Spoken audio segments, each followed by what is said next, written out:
In early June 2025, a dramatic personal clash erupted between Elon Musk and former US President Donald Trump, shaking the foundations of America's space architecture. Musk publicly criticized Trump's fiscal policies, triggering retaliatory threats from Trump, who hinted at canceling SpaceX's multi-billion-dollar contracts.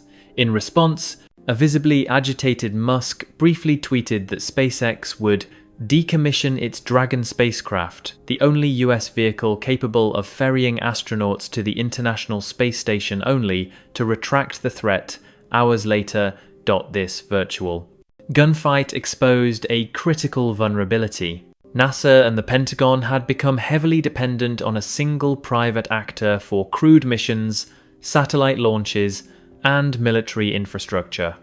For over a decade, SpaceX has redefined the pace, cost, and ambition of American space exploration. From reusable rockets to autonomous cargo deliveries and the only active US crew transport system to the International Space Station, Elon Musk's company has become not just a private innovator, but a strategic backbone of both NASA and the Department of Defense. But in 2025, that foundation was rattled not by a technical failure or launchpad explosion, but by a political feud.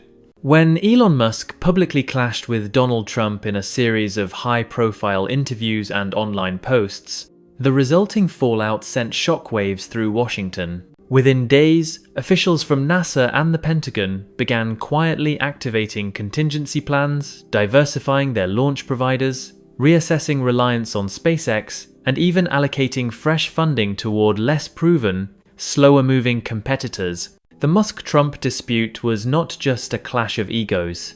It symbolized a deeper, more systemic vulnerability. What happens when one individual, however brilliant or successful, becomes the de facto gatekeeper of a nation's most vital aerospace capabilities?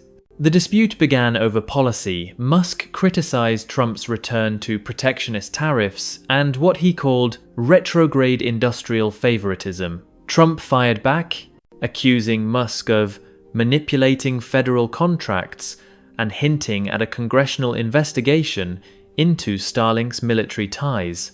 Behind the noise was a very real fear that a political standoff or even a moment of strategic spite could bring America's space agenda to a halt.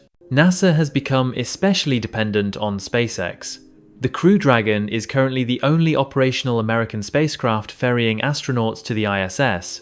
Boeing's Starliner, once hailed as a competitive option, has suffered delay after delay. Its first successful crewed flight didn't occur until mid-2025, and even then, only after a series of embarrassing setbacks. Meanwhile, Aerospace's Dream Chaser and Blue Origin's New Glenn remain in developmental phases, with no guaranteed timelines for crew certification.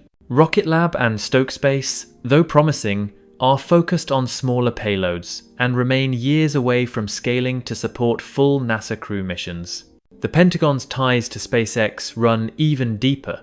Starlink's secure satellite internet now serves not just Ukraine's battlefield needs, but forms the communications backbone of US special operations missions across Africa, the Indo-Pacific, and even contingency planning in Eastern Europe. SpaceX's Starship platform is being integrated into missile defense and real-time surveillance coordination, giving the company an influence that would be unthinkable for a defense contractor a decade ago.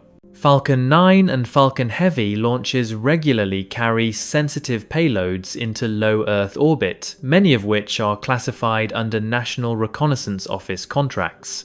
If SpaceX were to delay, refuse, or be cut off due to political interference, it could jeopardize operational readiness across multiple domains. This isn't just a what-if. During the peak of Musk's feud with Trump, insiders at NASA and the Pentagon reportedly held emergency sessions to simulate scenarios in which SpaceX would withdraw services. While Musk has shown no clear intent to walk away from government contracts, the mere possibility has reshaped the calculus in Washington.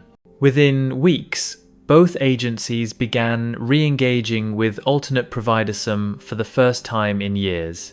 Blue Origin was given fresh attention for its upcoming New Glenn heavy-lift vehicle.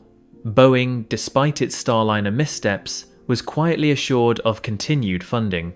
Rocket Lab was invited to submit proposals for scaled-up missions, even though its Electron rocket remains limited to smaller payloads. The issue isn't just availability, it's cadence.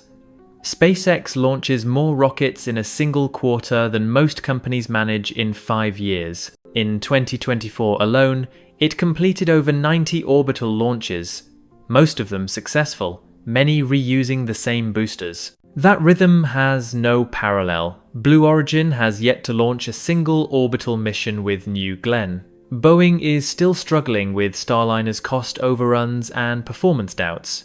Aerospace's Dream Chaser has promise, but hasn't carried human passengers yet. Even United Launch Alliance, once NASA's go-to provider, cannot match the speed or pricing that SpaceX offers thanks to its vertical integration and reusable technology. Washington is learning an old military lesson applied to a new domain. No critical operation should rely on a single point of failure. The Department of Defense refers to this as capability resilience.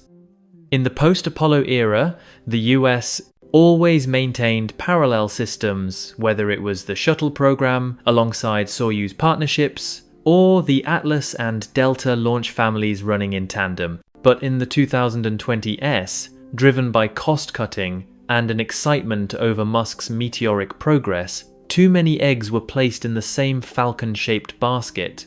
To address this, Congress is now proposing what some insiders call a Space Industrial Diversification Act. Early drafts include earmarks for expanding the Artemis program beyond SpaceX's Starship, funding LEO alternatives to Dragon, and fast-tracking military payload compatibility for non-SpaceX launchers. The Pentagon is separately exploring a strategic reserve of launch capacity, essentially subsidizing other firms to be on standby for military missions, even if they aren't launching yet. This is expensive, inefficient in the short term, but potentially vital if SpaceX becomes unavailable.